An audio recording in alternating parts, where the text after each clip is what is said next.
what we like to do in investment real estate is to do a cost segregation study. Why that's important is because the government now allows, and it's slowly being phased out, you to take the depreciation that normally you have to spread across 5 years for, let's say, the carpet, and you can accelerate it into year one. So the first year you buy the property, all that carpet and the value of it can be depreciated year one.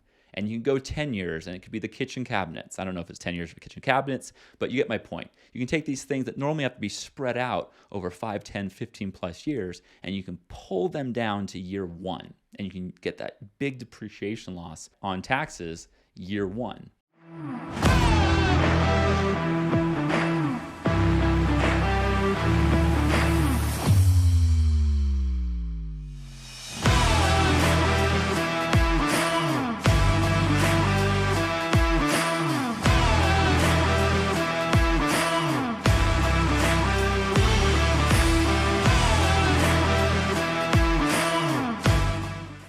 Hey everyone, and welcome back to the Harder Working Money Podcast. So I have no guest this week, so it's just gonna be me speaking. I'm actually gonna start doing these podcasts as well, when I cover different topics of things that I'm interested in, and I spend a lot of time researching and trying to get educated on for my own life and share it with you. So I figured, why not tackle the probably the hardest topic to talk about is taxes. So I'll admit I have some cheat sheets here. I had to put some notes down to keep it straight in my head, because even though I am interested in this stuff, I don't do it every single day, so I will need a few notes. So if you're watching on YouTube, you'll see me looking down a little bit just to remind myself of some of the percentages and different aspects of it. And of course, I'll do the disclaimer right now. I'm not a tax professional. It's not tax advice. I'm just sharing what I know and I've started to learn and use in my life. And I will definitely try not to make any mistakes on the information I share here, but make sure that you just use this as informational purposes only, just sort of like my opinion of what I do, and consult with CPAs and tax professionals to work out all the nitty gritty.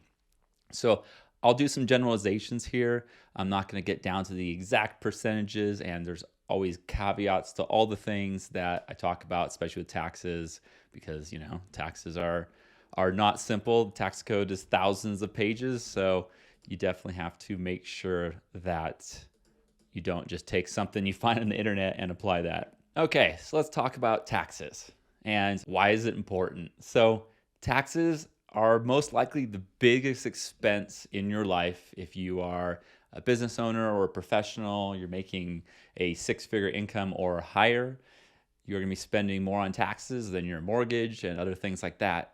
But what's funny is most people I've found will spend more time researching their next car or trying to save $30 on their utility bill than they will getting knowledgeable in current tax changes and different strategies that you can use regarding your taxes and your income. So I think it's really important that if you don't spend the time doing it yourself, which you probably shouldn't do, you should find a professional that can. And at the end of this video, I want to talk about how to distinguish good CPAs from average CPAs, from basic and bad CPAs, basically. But first, we just need to get into certain background that goes into taxes and ways that you can manipulate the way that you pay taxes and the amounts that you pay on different types of income. And taxes also, you got to remember that they're not just a loan. They're really part of estate planning and business planning. If you're a business owner, the way you structure your company, the way you buy assets, the way you set up your estate for your personal income and investments, those play hand in hand with your taxes. There's not some magic way that you can just miraculously, have less taxes without also incorporating your business structure and the other ways you have your estate set up. So you really have to have a holistic view of tax planning when it comes to being able to do some of these things. Before we talk about taxes, let's talk about different income. So if anyone's read the Robert Kiyosaki book, Rich Dad, Poor Dad, he has the cash flow quadrant. And he basically breaks different people's income and the jobs they hold into what he calls the cash flow quadrant. So you have the employee, the self-employed, the business owner, and the investor. So the employee is probably the hardest position to reduce taxes because they basically just have a W-2 income. They don't have a business. They don't have other ways to manage the income that they have. And if you're in the upper tax brackets, you're close to 40%. So think about 40% for employees. Now, self-employed is even worse. It can be 57.3% if you just do the math on it. And the reason is because they're basically paying employee taxes, plus because they're self-employed, they're also paying the employer side of the taxes. So being self-employed will put you in the highest tax bracket, basically. Now, Robert Kiyosaki and many tax advisors will say you really want to get as much of your income into the B and I quadrants, the business owner quadrant and the investor quadrant. So business owner, you can kind of anticipate about the 20% tax rate, and investors, done right and in the right type of assets, you can expect about a 0% over time tax rate. So we want to try to get as much of our income in the B and the I as a business owner and an investor.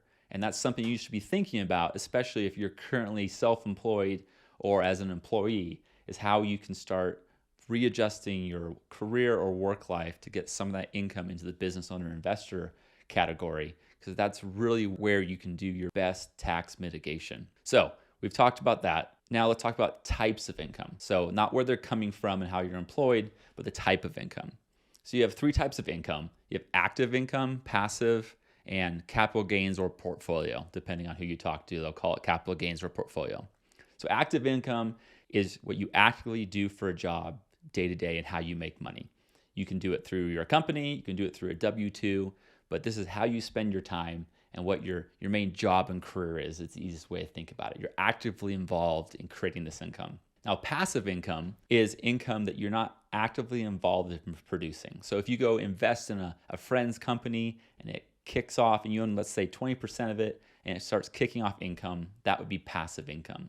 If you invest in a syndication as a limited partner, that's passive income. You're not actively involved in that business. Now, let's not confuse, and this is what I had when I first started looking into this a few years ago. Passive income does not mean income from stocks. So if you buy and sell stocks, that income is not passive. It's going to fall into capital gains and portfolio, which is a different category. And the reason we're going over all these is because when we start talking about how to reduce taxes, it's going to start falling in these three different types of income. And we'll get into that in just a bit. Capital gains or portfolio is profit earned on the sale of an asset. So it can be a piece of property or a car or a business or stocks or shares in a company. It can be real estate. So think of it as profit earned on the sale of an actual asset. So the one last thing we need to understand before we talk about ways to save on taxes is what is depreciation. And a lot of us that own businesses or real estate have seen depreciation. We know that it's something our CPA, our tax professional, calculates towards the end of the year, and it comes off some of our income. But depreciation is basically the IRS's way of showing that your property or asset is wearing out. So it doesn't mean that in real life that the value isn't going up, but the usable life for, say, the carpet in the new rental unit you have, it's going to wear out and you're going to have to replace it. And you get to then note that through depreciation on your taxes. Now, there's straight line depreciation, which for real estate, residential real estate, says that the building and the structure and the things in it are going to last 27.5 years. And you can take a straight line depreciation every year, 27.5 of the value of that real estate can get taken off. But no one really uses that. A lot of them will use the modified accelerated cost recovery system. Crazy long word basically is the IRS's tables and methods for different types of assets, whether it's cars or equipment for a business or for real estate. It'll be the buildings and the landscaping. What the curve is basically for the value as that thing depreciates. What we like to do in investment real estate is to do a cost segregation study. So what that basically does, it says instead of using the charts and the figures and the numbers that the IRS offers in their standard method, is a professional comes through and they go through and they look at what is the value of the light fixtures? What's the value of the carpet? How about the paint? How about the landscaping? They chop up the value of your property that you paid for it into all these little segments, and they know how quickly each one of those depreciates. And it's called a cost segregation study. And basically what that does is it breaks it down into, instead of using the straight line depreciation of 27.5 years or the modified system, accelerated cost recovery system the IRS has, it gets you a very granular view of this is how much of your property will depreciate in 5 years, 10 years, 15 years, and then the full length. And why that's important is because the government now allows, and it's slowly being phased out, you to take the depreciation that normally you have to spread across 5 years for, let's say, the carpet, and you can accelerate it into year one. So the first year you buy the property, all that carpet and the value of it can be depreciated year one. And you can go 10 years and it could be the kitchen cabinets. I don't know if it's 10 years for kitchen cabinets, but you get my point. You can take these things that normally have to be spread out over 5, 10, 15 plus years, and you can pull them down to year one. And you can get that big depreciation loss on taxes year one. So this bonus depreciation that's allowing you to pull forward these items into year one is slowly phasing out. So it started a number of years ago and it gave you 100%. And now in 2023, you can take 80% of the value of those items that you can pull forward. In 2024, it goes to 60%, and then every year after that, 40, 20, and then it phases off. And it's unclear if Congress is going to renew this or put it back in place. So right now, we're running at 80%. So how does this benefit? So what's the benefit of being able to take depreciation early on as opposed to have to spread it over time? So here's a good example. And these numbers are going to be rough, and it'll depend on properties and people's tax rates, but you get the general idea. So let's say you made a $150,000 investment in, let's say, an apartment complex syndication. So they're going to do a cost segregation study on that apartment complex, and depending on how the deal is set up, they're going to pass all that depreciation down to you based on your investment. So let's say you put a $150,000 investment in, and your K1, which is a document that you'll receive from that syndication, shows a $100,000 loss. Your chunk of the depreciation off that property after cost segregation is $100,000. So you get to take that off of your income. And we'll talk later, there's caveats to this. We'll cover this. But for right now, let's assume that you can take that $100,000 off your income. Let's say you're in the top tax bracket at 39.6%. So that's a $40,000 tax savings that you're not going to pay to the IRS. So you have $40,000 that was going to leave your bank account and pay and have to go to the IRS, and now it doesn't. So let's say you take that $40,000 and instead of giving the IRS, you go and invest it. And you invest that $40,000 for 5 years. So if you do it in a syndication or many real estate investments, the goal is to be able to double your money in 5 years. So that $40,000 has turned into $80,000. Now you have to pay some taxes on that increase after 5 years. Let's say that $80,000 goes down to somewhere around $68,000 after tax. So you basically didn't give the IRS $40,000, and now you have $68,000 5 years later after taxes sitting in your bank account. Now, that original $150,000 original investment has now turned to $300,000 after 5 years because it's doubled, and real estate, that's sort of what we're aiming for. Now, you're going to have to pay capital gains tax on it. And there's also this thing called depreciation recapture, which we're not really going to go super into. But basically what it says is that if you use depreciation in the beginning on this property, now that when you go to sell it, they want to recapture that depreciation. And they're going to tax you on it. They're going to tax you on 25%. So all said and done, let's say you have around $45,000, $47,000 in taxes off that $300,000. Well, you owe $47,000 on that investment in taxes. But remember that $40,000 that turned into $68,000 that you invested instead of giving the IRS? Well, that money you can basically use, think of it, to pay the taxes on your originally $150,000 investment. So that's how when people say that they use depreciation to basically get tax-free, it's because they're using the money that they got in year one, and instead of giving it to the IRS, they go and invest it, they let it grow. And it grows for 5 years. And after 5 years, you take the growth of that money, and even after taxes on that money, you can basically pay for the taxes on the increase in your original investment. And that's how you basically are using the government's money or the money that you would have given to the IRS to grow it and then pay them the taxes later on with the growth on that money. So it's the myth that you're never paying taxes. It's that you're using the money that you're not paying in taxes to grow it to then later pay taxes. Now, of course, If you reinvested that $300,000 into another deal that got more depreciation, and then you keep the cycle going, which is what a lot of people do, you keep kicking the can down the road and you keep reinvesting that money you're not paying in taxes and keep growing it and growing it.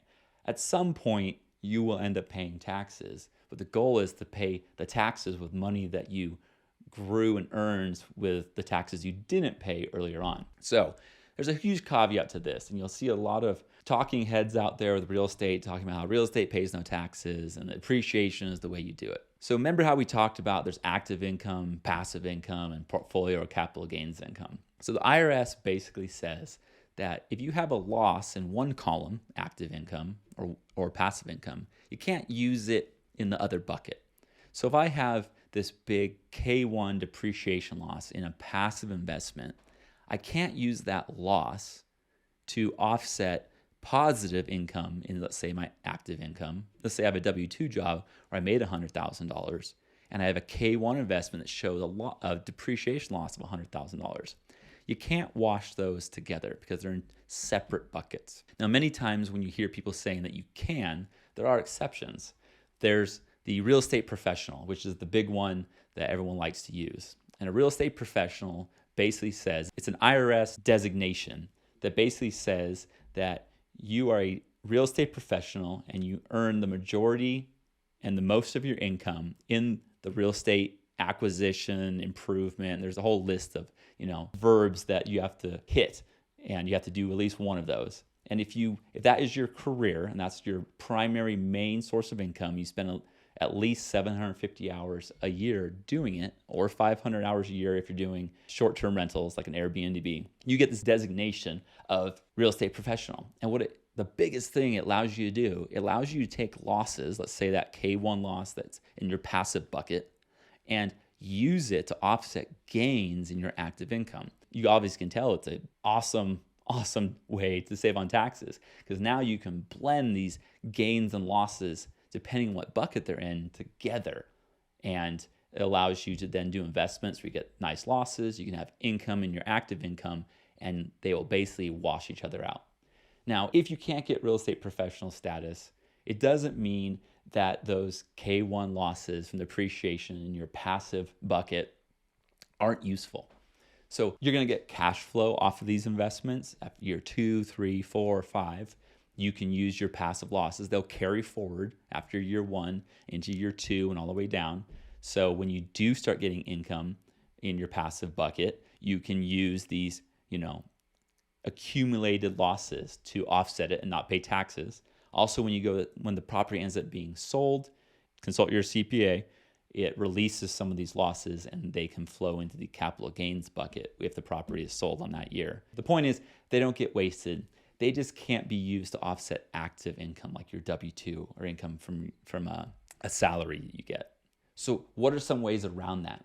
So biggest one is it says that a real estate professional in a couple's environment.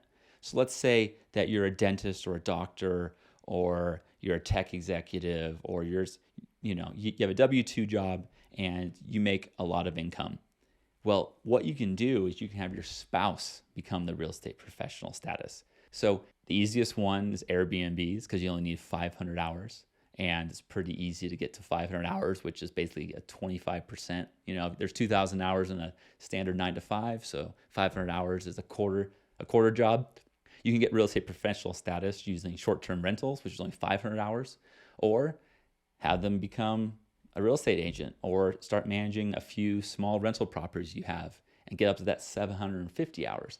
And then your spouse, if they can get real estate professional status, it can flow over to your W-2 income as the other partner. So that's a super common way you'll see people do it if they want to maintain their W-2 job, is have their spouse work on getting that real estate professional status. Another way to do it, and I don't know all the details, but I just went to a conference with Tom Wheelwright, and he's the CPA tax professional for Robert Kiyosaki and the Rich Dad Poor Dad series.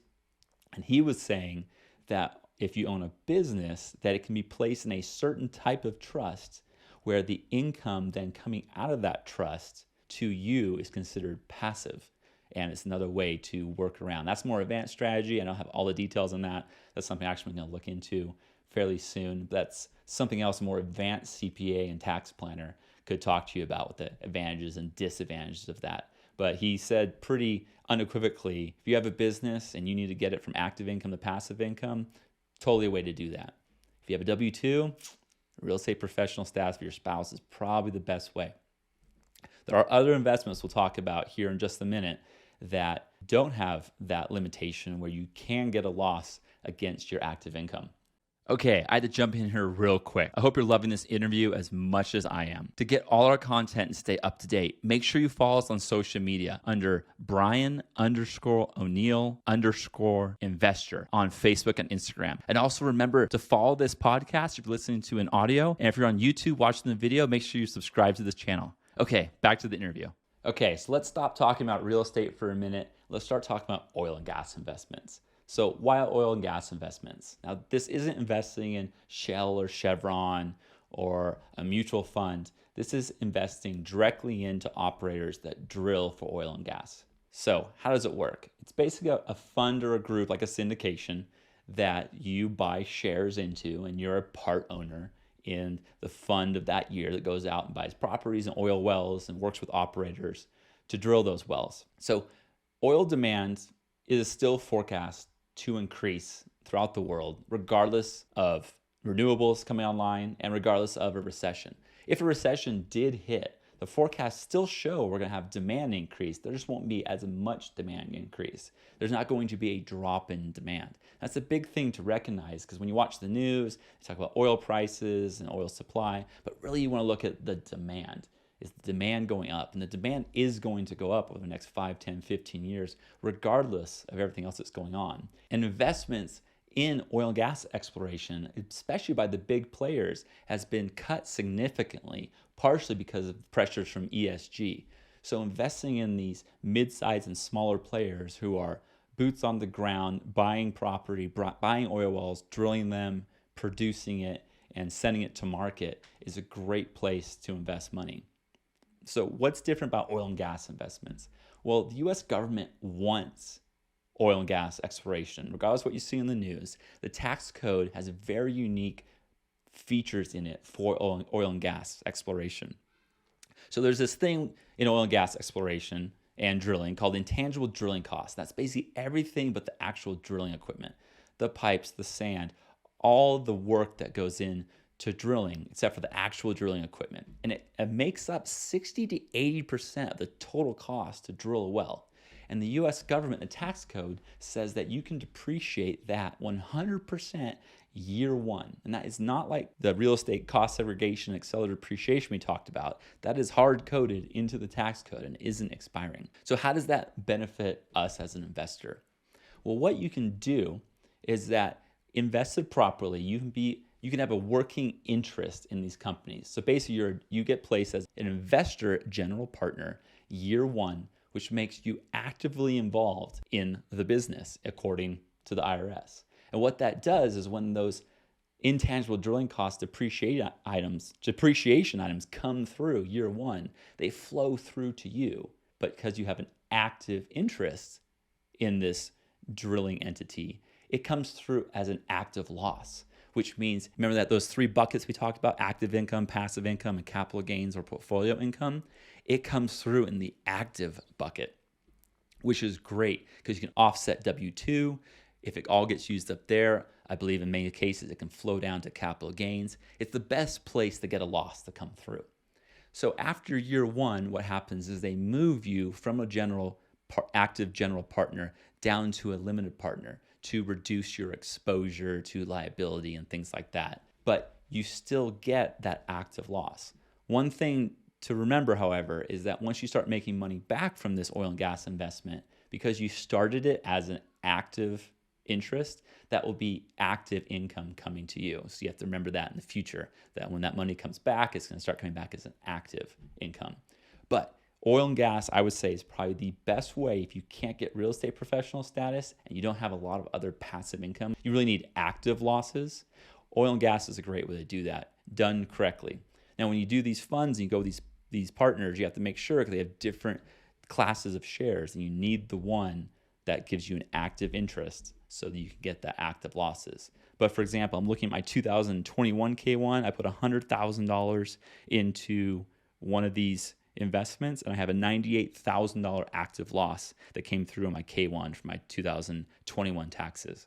And I've done it in 2022 as well, and it absolutely works.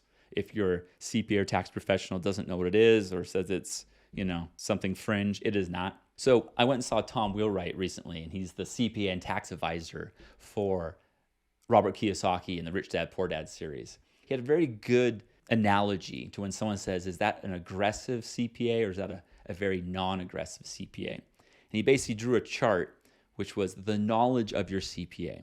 So if your CPA only knows a few hundred pages of the 6,000 pages of tax code, anything he does outside of that knowledge base, to him or her, will appear and feel aggressive because they're not familiar working in those areas of the tax code. However, if your CPA or tax professional knows 80% of those 6,000 pages, working within that 80%, they feel pretty confident and conservative about what they're doing. So that was a really good analogy to find someone that feels conservative doing complicated and in-depth tax analysis. And we'll talk about that in this video of how to find those CPAs and flesh them out. So if you're interested in what company I use to invest in oil and gas, go ahead and email me at Brian@Passive Capital Partners, or you can DM me on any of the social media channels. I'm happy to tell you. I don't want to throw it out here just because I don't want to put it as an endorsement, but I definitely have someone I've worked with for a few years. I don't get any benefit from this at all. I've had a good business relationship with them for my investments, and so far they're the best ones I've been able to find for consistency.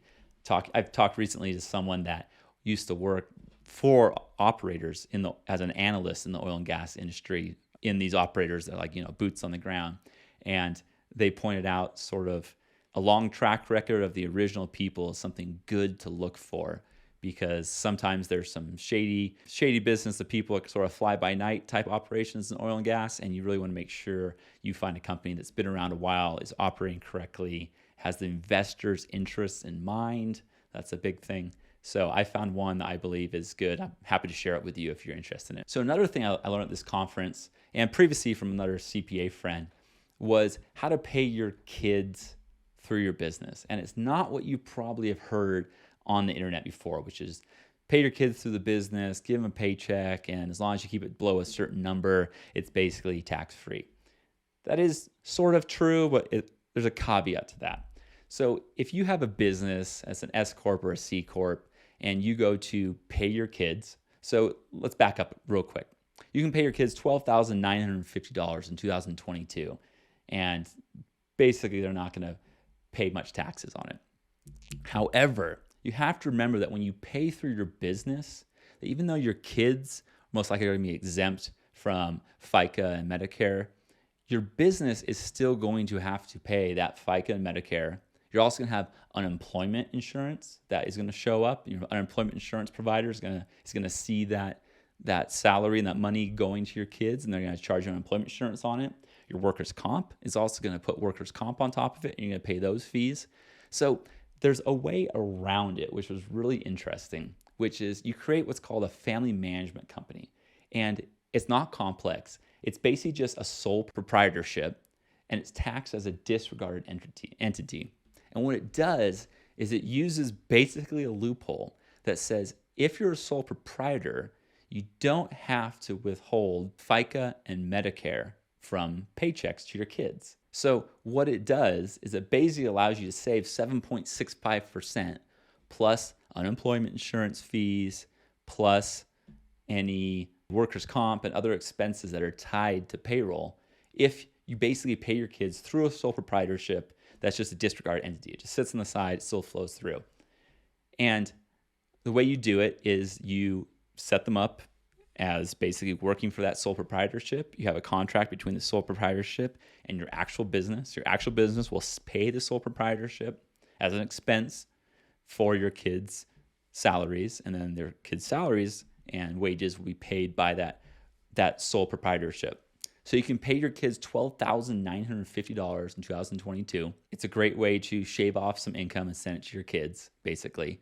One thing to make sure is that you pay them a reasonable rate for the work that they're doing. Obviously, if you have a 2-year-old, you can't be paying them $12,950 unless they're showing up in your social media and other marketing pieces. So be realistic, have a little contract, talk to your CPA what documentation and what they think is realistic to pay the kids. But if you own a construction company, there's no reason they can't clean up job sites. There's no reason they can't clean an office. If they're a little older, have them do social media posts, anything you can find them to do and pay them a good rate. Now, your kids can also contribute $6K to a Roth IRA out of that money.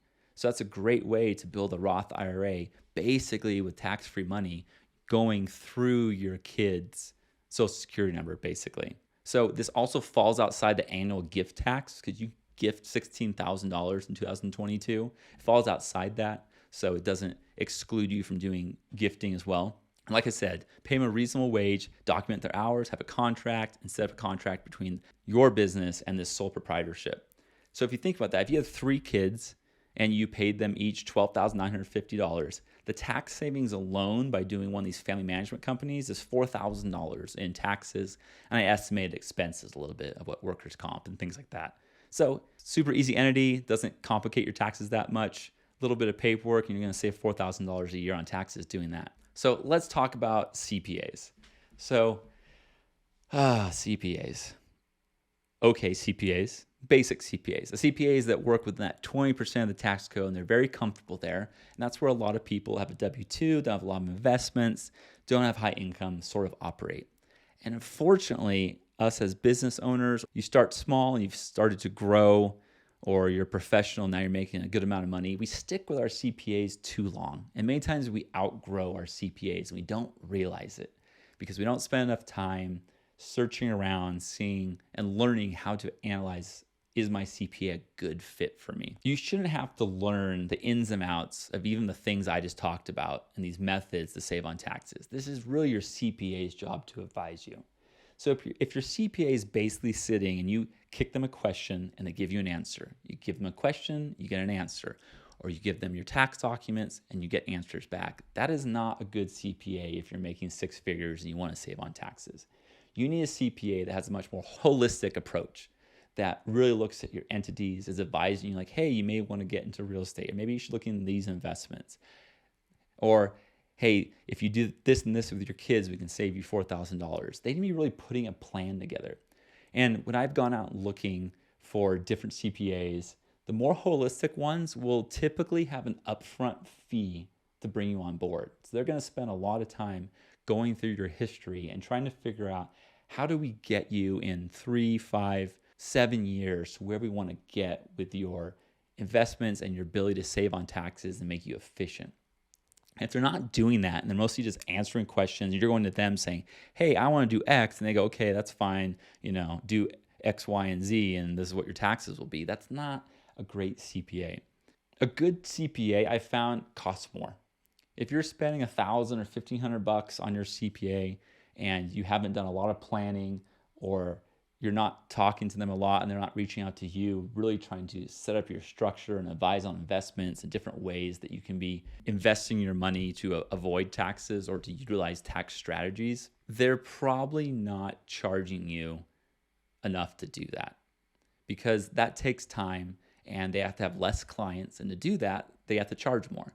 So watch out going for, trying to save a few $100s on your CPA, or even trying to save, some of these CPA firms that really are aggressively planning people's financial lives. They're going to charge $5,000, maybe even $10,000 up front to bring you on as a client and to put a plan together and to execute that plan over a number of years. And if you think about it, if you're making $200,000, $300,000, $400,000, $500,000, $750,000, $100,000, $1 million, you should be spending $10,000 planning your taxes, considering it's the most expensive thing that you're dealing with. Just find the right CPA firm. So one thing to realize is that when you find one of these CPA firms, you're likely going to have to change your investment strategy, maybe your business structure, maybe even how you look at how you're making income, investing, and running your life. They're not just going to step in with, hey, I have a W-2 and I invest in stocks. How do I pay no taxes? That's not how it works. you're going to have to do things and adjust how you do things in your life in order for them to be able to implement the plan to really get your taxes down and more efficient. Now, if you're a doctor or a dentist or whatever profession you're in, there absolutely is going to be CPA firms that focus specifically on your type of careers and the type of investments and money management that you do for your type of career, for a firm that's big enough to really have a deep enough bench that knows who their client they're working with, and they can match them up with CPAs and advisors that fit them. For example, if you're making a few $100,000, you're just getting into real estate, maybe you have one company, that's a different CPA than someone that has $50 million in investments and has 6 companies, all these different sources of income. That's a totally different person. And they're not going to be the same person that helps the guy who has a W-2 job and just puts money in a 401k. You need to find the ones that have focused on your niche and your niche specifically. That would be my biggest advice, is that your CPA, and I used to be very anti-CPA because I only knew average to mediocre ones. So I used a tax preparer, a tax professional. That's all. He's an enrolled agent, and he did businesses and small businesses. And I went and used my friend's CPA 1 year, and it cost me 2 to 3 times as much. And they filled out the forms on paper with a pen. They didn't use a computer. And I was like, I do not understand why anyone would pay more for CPAs if this is what you get. And it turns out there's a whole different level of CPAs out there. Just as you go to a clinic doctor, or you go to a specialist in a tier 1 hospital, they're going to cost more, but they're playing in a completely different ball game. And I would advise you to definitely look out there. I like Provision or Wealthability, but there's a bunch more out there as well. I would say get them big enough to where they have research teams and they really can stay up to date on those 6,000 plus pages of tax code, because your average, 1, 2, 3, or 4 CPA firm isn't going to be able to do that. They're going to spend as little time as they can going to training because they have a lot of clients and they have to spend a lot of time processing those clients. And I would suggest, if you're making a few $100,000 a year, find a CPA who isn't run of the mill and really specializes in your niche. So I'll do more on these different topics. Hopefully that wasn't too boring. Cycle back around on it. I'll try to post more on it as well. I'm actually going to get a cool dude in here. I won't mention his name yet because he's not confirmed, but he'll be able to explain this so much better than me. He's a tax advisor, and he specifically focuses on all these items I just spoke about. But I just want to drop this because I've had so many people ask me about some of these topics, and I've just alluded to them in podcast interviews. So thanks for tuning in. Please, only thing I ask for the time we put in, and it costs $1,000 to $2,000 a month to run this podcast. If you can just subscribe to it, put a review, Apple Podcasts, just click the button, give me a 5-star. I totally appreciate it. It helps boost the podcast up. I get better guests on, and I get farther reach, which is the purpose of getting this message out here. So that's all I need from you. I'll see you guys next week.